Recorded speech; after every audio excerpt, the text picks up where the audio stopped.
sound of an exploding king. If you're easily scared and don't laugh at poo, you better turn off this show ain't for you. Still watching? Then let's test your brains with Horrible History's Gory Games. Horrible History's Gory Games.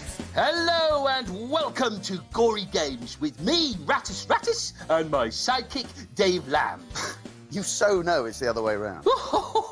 It looks like my sidekick wants a go at hosting everybody. Well, just this once. Yes, welcome to my show, Gory Games, where we test your knowledge of horrible histories with quirky quizzes and, of course, gory games. So, let's meet today's horrible historians.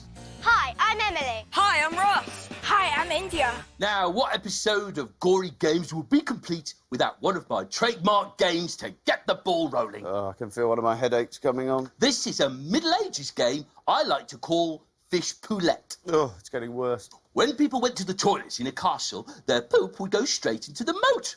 The fish in the moat would then eat the poop. The people in the castle would then eat the fish, thereby eating their own poop. How funny is that, eh? Not at all. Now, one of these 5 fish is straight from a pooey moat. So, Emily, Ross, India, you 3 have to take turns eating a fish until someone identifies the pooey one. Right, no, that's not going to happen. Oh, what's that? Oh, the fish I dropped earlier. Yep, it's okay. A pooey fish broke my fall. Ooh, you found it! Ladies and gentlemen, we have a winner! I'm going to need a change of shirt. Has anyone got any headache pills? I suddenly don't really feel very well. Right, Emily, Ross, India, you're playing to win year spheres. Each year sphere contains a historical date, and at the end of the show, your year sphere dates will be added up, with AD dates being added to your total and BC dates being subtracted from it. So, if these were your year spheres, your total would be, Rattus? But, now let me think. 1215 minus 480, carry the 7, divide by 17, add the number you first thought of. It's 735. Oh, it's almost there! The person with the highest year count will win today's star prize. Which is a real corker, and I should know, because I chose it. Right, we're off, and to find out what this round's about, it's over to the gory grid. Arr, the putrid pirates it be. And here are your 4 pirate topics. Execution, Sadie the goat, Blackbeard, and toilets. Emily, you get to pick first in this round. Pick away. Blackbeard. 'Tis I, Blackbeard the pirate. Here be my question. How many wives did I have? A, 1, B, 8, C, 14. Let's see your answers now. Ah, interesting. Emily and Ross going for B. India on her own with C. Let's find out who's right. The answer is C, 14. Well, if an angry cutlass-wielding pirate asked you to marry him, I guess you say yes. That's a very good one, India. You're off the mark with 1 point. Ross, it's your turn to pick a topic. Execution, please. Execution. How was pirate Colin Dolphin executed? Was he A, fed to sharks, B, buried up to his neck in sand and drowned by the tide coming in, or C, made to walk the plank? Interesting. A complete spread of answers. Let's see who's right. The answer is B. He was buried up to his neck in sand and drowned by the tide coming in. Yeesh. So next time you bury your dad in the sand, don't forget about it. Make sure you dig him out afterwards. India, your turn to choose the next topic. Toilets. Toilets. That is a question from my dear friend, Rattus. Where did pirates go to the toilet? Was it A, in a rope cage hanging over the side of the ship? B, in the hull of the ship, surrounded by rats? Or C, through a hole in the bottom of the ship? Oh, again, a complete spread of answers. Well, Rattus, what's the answer? A, in a rope cage hanging over the side of the ship. Us rats just went wherever, sometimes in the stew. Don't tell him again, Rattus. Don't tell him again. OK, it's all square. 1 point apiece with 1 question remaining in this round, and it is a question about Sadie the goat. A famous pirate in the 1800s was called Sadie the Goat. But how did she get a nickname? A, because she would headbutt victims and rob them. B, because she liked to eat cloth? Or C, because she wore a goat's tail for good luck? Not agreeing on anything, these three. Let's find out what the actual answer is. A, Sadie the goat would headbutt victims and rob them. Pirates' nicknames tended to be fairly obvious, like I'm Pull Out Your Heart and Eat It for Supper Jack, but seeing as we're friends, you can just call me Pull Out Your Heart and Eat It for Supper. Sorry. So, Ross, you've won the quiz. Time to choose your year sphere from the rodent-propelled trolley. Here's hoping your sphere doesn't contain a Stone Age date worth a few million minus points. Whichever one you want. Thank you. Now, winning the quiz means Ross is automatically through to play the pirate game. But will he be alone, or will everyone get to play? Yes, it's a single-player, silly game. So, Ross, off you slither down the time sewer. There he goes. Go on. Oh, it stinks. Yeah, it does, I'm afraid. Ugh. Pirate ships were always infested with nasty, thieving, disease-ridden rats. All right, all right. Well, they were. This game is one of my personal favourites. It's time to play Whack-a-rat. I do not like the sound of this one little bit. Whack 15 rats in the time limit to win the year sphere. Your time starts now. So only direct hits score, and the rat body count will appear in the top left-hand corner of your screen. This is going to be a very difficult experience for my co-commentator, Rattus Rattus. I'm afraid it is. This game is sick, and not in a good way. It's not fair. The RSPCA doesn't have a rat department. It's no good. I can't watch. I can't. I'll take it from here, Rattus. You're all right. So, not too many rats showing themselves at the moment. Ross is doing as best as he can with that heavy club, which really does inflict some damage. Well, there's one with an eye patch. Oh, he's taken one right Peter. on the head. Oh, stop the game. Stop the Rattus, game. Rattus, it's bash the rat, not bash the commentator. Ow. I'm afraid we've lost Rattus, really. In the commentary box, it's just me at this point. But there's not many... Oh, there's a double! Lovely! There's another rat getting hit. Oh, Rattus, it's absolute rat carnage out here. That one was very cheekily wiggling his nose as he came out of his hole. He doesn't want to do that because he'll find his snout gets bashed right through his head. Oi, that was my great Uncle George. No, and it's all over, Rattus. 15 rats have been given mild concussion, and Ross is the champion. Welcome back, Ross. Well played. Select yourself a year sphere. But I have to tell you, your score was far from the record. One pirate ship sailed from Europe to South America and killed 4,000 rats on one journey. 4,000? That's more rats than I've got first cousins. Well, almost. On to round two, and to find out what's up next, it's over to the Gory grid. It's the awful Egyptians. 4 questions again, and here are your 4 Egyptian topics. Tutankhamun, Egyptian gods, burials, and happiness. So, Ross, it's your turn to pick first. What's it going to be? Egyptian gods, please. Egyptian gods. That is a question from Rattus Rattus. True or false? The Egyptian god Bastet had a human body, but the head of a dog. Is that true or false? Ross and Emily going for false, India for true. Rattus, what's the answer? Oh, it's false. She actually had the head of a cat. Because she was the god of cats. Boo! It was Anubis, the god of the dead, who had the head of a dog. So hopefully he chased Bastet all around the place. Ah, that'd be brilliant. And our apologies to any cats who might be watching. So, India, your turn to choose a topic. Burials, please. Let's hear your question. Is this true or false? Burial chambers contained a toilet for the dead pharaoh. Emily and Ross agreeing on true. India going for false. Let's hear who's right. Well, I can tell you, the answer is true. Well, I suppose mummies were wrapped in toilet paper. Thanks, Rattus. You're funny. Thank you. OK, so Emily and Ross with 2 points. India yet to score, but 2 questions left. You can catch up in this round. Emily, your turn to choose a topic. Tutankhamun, please. Tutankhamun. True or false? When Tutankhamun died, his widow, Mrs. Tutankhamun, married his uncle. Is that true or is that false? Wow, India and Ross going for true. Emily on her own with false. Let's find out. It's true. And worse still, Tutankhamun's uncle, I, was also Mrs. Tutankhamun's grandfather. Yes, he married his granddaughter. It's true. My sister/cousin/wife told me. Now, that's a happy family. So, one question to go this round. Ross, you have 3 points, so if you were to get this question right, you would automatically win the year sphere. The final category is happiness. True or false? Bez was the Egyptian god of happiness, and his wife was a monkey.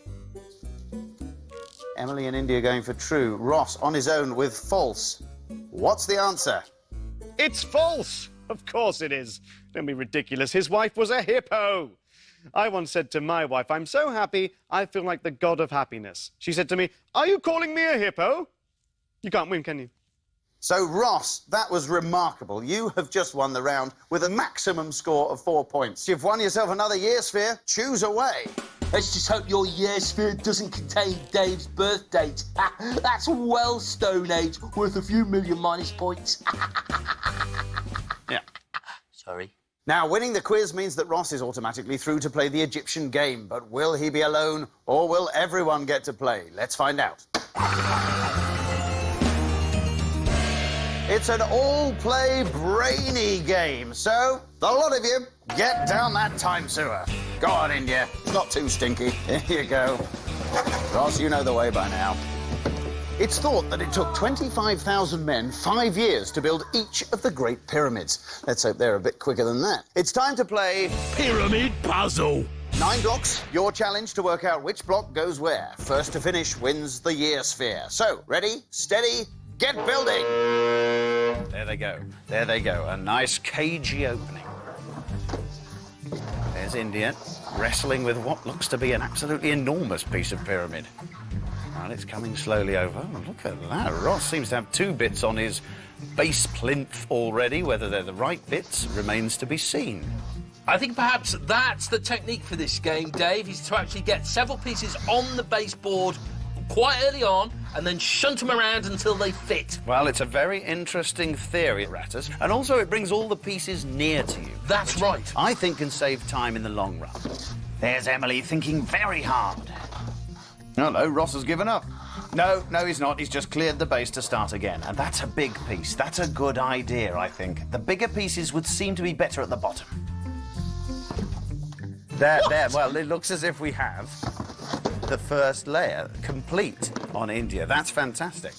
Well, I notice a situation developing here. The pyramid seems to be being erected slightly skew with. That won't count against it, but look at that, Rattus. There it is.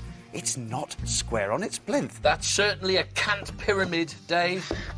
I must just say that the BBC, all the anti-cat views aired by my colleague are not held by the BBC. Those views are his and his alone. No, cant. I'm sorry, I've completely misheard you there. I've been to the pyramids, you know, Dave. Have you? Yes, well, the Pyramids Leisure Centre in Bracknell. Well, while you're talking about leisure centres, Ross has finished the first layer of his pyramid, and this is getting very close. India may have to hurry a bit here now because she's got competition. Ross is hard on her heels. Yes, India did for a moment there look as if she was going to rush into the lead, but Ross has really caught up rather quickly. There, that is absolutely crucial. India has nailed that level of the pyramid. She's only got 3 bits left to fit in. Emily, of course, well, let's say she's comfortably third. Good enough for a bronze in the Olympics, but hang on! There's the penultimate piece into place. Here it comes, the top of the pyramid. Oh, and India's got it. India's got the top. India has done it, Rattus. India has built a pyramid. India, collect yourself a year sphere. The Great Pyramid of Giza is one of the so-called 7 wonders of the ancient world, and the only one that's still relatively intact today. Of course, to a rat, the 7 wonders of the world are all skips behind supermarkets. Yes, I'm sure they are. Well, you all did fantastically well. India, you've now got a year sphere. Ross, you've got 3. Emily yet to score, but there's plenty of time. Right, over to the Gory grid to find out what's up next. It's the vile Victorians. Good day. Here are your 4 Victorian topics. Schools, Victorian firsts, gadgets, and inventions. India, it's your turn to pick a topic first. Inventions, please. Inventions is a question from Rattus. It is. Which of these was not a Victorian invention? Was it A, trains, B, cars, or C, teddy bears? Oh, Ross and Emily agreeing on C, India on her own with A. Rattus, what's the answer? The answer is C, teddy bears, which were invented the year after Victoria died. What, just 1 year later? Well, history can be cruel, Dave. History can be cruel. Awful. Emily, your turn to choose a topic. Schools, please. Schools. Let's hear what that question is. In Victorian schools, missing church was punished by what? Was it A, detention, B, beating with a strap, or C, having to copy out the Bible? Show me your letters now. Everyone agreeing on B. Let's find out if you're all right or all wrong. The answer is B. School children were beaten with a strap. And I was too. Never miss church again, tell you that. Ross, it's your turn to pick a topic. Gadgets, please. Gadgets. Pop question, pop question, pop question, pop question, pop question. This is a genuine Victorian contraption, OK? But what was this invention for? Was it A, for making people look at a camera? Was it B, for scaring cats? Or was it C, for storing the remains of a dead pet? Let's see your answers now, please. OK, Emily and Ross going for A, India going for C. The answer is A. It was a device for making people look at early Victorian cameras, hence the phrase, watch the birdie. One more question remaining, and it is on Victorian firsts. In 1875, the first what opened in London? Was it A, roller skating rink, B, an ice skating rink, or C, a public toilet? Oh, total agreement once again. Everyone's going for C. Let's find out if you're all right or all wrong. The answer is A. The first roller skating rink was opened. I can tell you, there were a few bruised bottoms that night. What? He said bottom. So, that means that we have a tie between Emily and Ross at the end of that round. India, for now, your history. The other two of you, fingers on buzzers, because we have the tie-breaker question. Beginning with the letter N, what is the surname of the famous nurse who helped soldiers in the Crimean War? That's Emily. Nightingale. Nightingale. It's Florence Nightingale. You're absolutely right. And that means, Emily, you have won your first year's sphere. Collect it, please. Emily, you're through to play the Victorian game, but will you play alone or will everyone get to play? Let's have a look now. It's a single-player brainy game. Emily, have you got your brain in? Yep. In that case, down that time sewer with you. Bye. Brunel was a genius. He designed railways, steamships and giant steel bridges. But even geniuses have their off days, which is why, in 1843, whilst performing a magic trick, he got a coin lodged in his own throat. A bit like that. Yes, I was wondering where my change had gone. He eventually managed to dislodge it using a clever device. It's time to play... Barmy Brunel! Your challenge is to work out which cog goes where. Once they're all in the right place, you can turn the wheel and flip Brunel upside down to dislodge the coin and win your year's sphere. But be quick. You're against the clock, which is starting to tick now. And she's off. And what she has to do here, Rattus, is find the correct cogs to make the mechanism work and tip Barmy Brunel backwards so that the coin comes out of his gullet. That's absolutely right, Dave. Absolutely right. This is a far trickier game than it first appears. Yeah, and she's actually taking this very slowly, which can be often a good thing, Rattus, but sometimes it can be a very, very bad thing. Well, but I like the look of this one. She's got to get a big cog in there in that first position, and this looks to me as if it'll do the job, Rattus. It certainly does, Dave. And it has done the job. Lovely. That's the first one in place, so a good start. A very good start from Emily. Now she's looking for the second piece of the cog jigsaw. So actually what she needs is a fairly small one here, I think, because the proximity of that spike to the main cog means that we can only fit a tiny little cog in that gap, and that is a whopper. That is not going to fit. I would stake my reputation as a commentator on that, and it hasn't fitted. Thank goodness for that, Rattus. Dave, you don't have a reputation as a commentator. That's why I was prepared to stake it. Once she's fixed it, can we put Dave in it? You know, just for a laugh. Just for a laugh. I don't find that funny. That's too big. That's too big. What she needs is one of the smaller cogs in that position. I can't quite understand why she doesn't leave the cogs on the floor around her feet. There we go. Rather That's the than- perfect one. Sorry, she she put it cut across you, back. Rattus. That was the perfect cog, and she walked away from it again, and I'm afraid that's just too big. Less than 30 seconds to go. It doesn't look good. She experimented with the right cog, and now she's going through all the wrong ones again. Time's running out for Emily. There's a grim inevitability about the conclusion here. That's a tiny little cog. That's too tiny. That cog is too small. Oh, and it's not going to happen for her, I don't think. She's got seconds remaining. Well, at least she's got that cog in place, though I'm sure it's going to be a cold consolation when Emily realises that a year's fear has gone begging. Welcome back, Emily. Bad luck. Bad luck. No year's fear this time. Brunel and his father designed and built the first ever tunnel to pass under a river anywhere in the world. It was beneath the River Thames in London, and even though it first opened nearly 170 years ago, it's still in use today as a railway tunnel. I never take the train. What, because it's healthier to walk? No, I'm a rat. If I get on a train, people scream. Sorry, I forgot about that. Yes, of course they do. Time for the final round now. Over to the Gory grid one last time to see who we've got. It's the Terrible Tudors. No quirky quiz in our final round. It's straight to play our big all-play Tudor endgame, and it is a silly one. Everybody, get down that time sewer. In you go. Go on. It's just a bit of a bad stink. Nothing to be afraid of. There we go. You know the way now, Emily. Whoa. Lovely. It's time to play Who Ate All the Pies. Now, I'm sure you never noticed, but in his later life, Henry VIII got a teensy bit fat. Well, it certainly crept up on me. I looked down one day and boom! Couldn't see my feet. No. Well, that was largely because old Henry was rather keen on pies. Did someone say pies? Let's go over and play Who Ate All the Pies? You have to fetch pies and lob them into Henry's mouth. And to help you, in no way whatsoever, we've attached you to bungee cords. The person who gets the most pies in their Henry's mouth in the time limit wins the year sphere.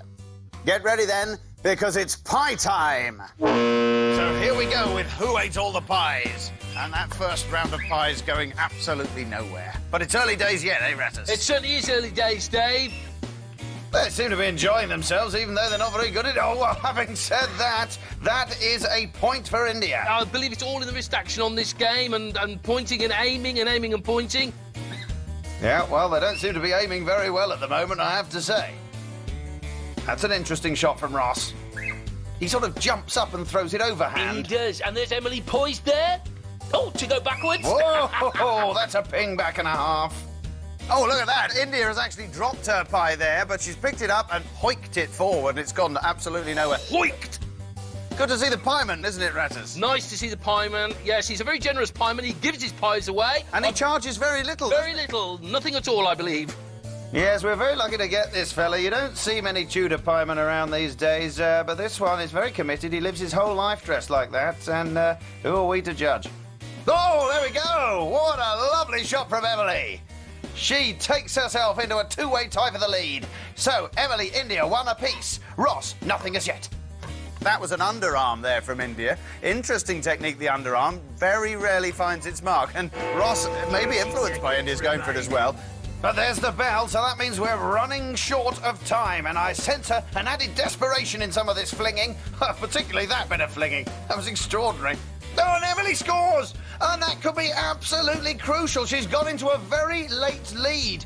Was that the pie that won her the game? Don't chuck them all. Dave promised me the leftovers. I did. There are seconds remaining now. I think Emily might have this. Oh, and there's a last chance, and that's gone way over Henry's head. It's all over here, and Emily has won the round. Oh, brilliant. Gory gamers, return to your podiums, please. Fantastic. How did you feel it went? Very frustrating, but very fun. Good. And Emily? I kept going flat on my face. And you were pinging back very fast, I thought.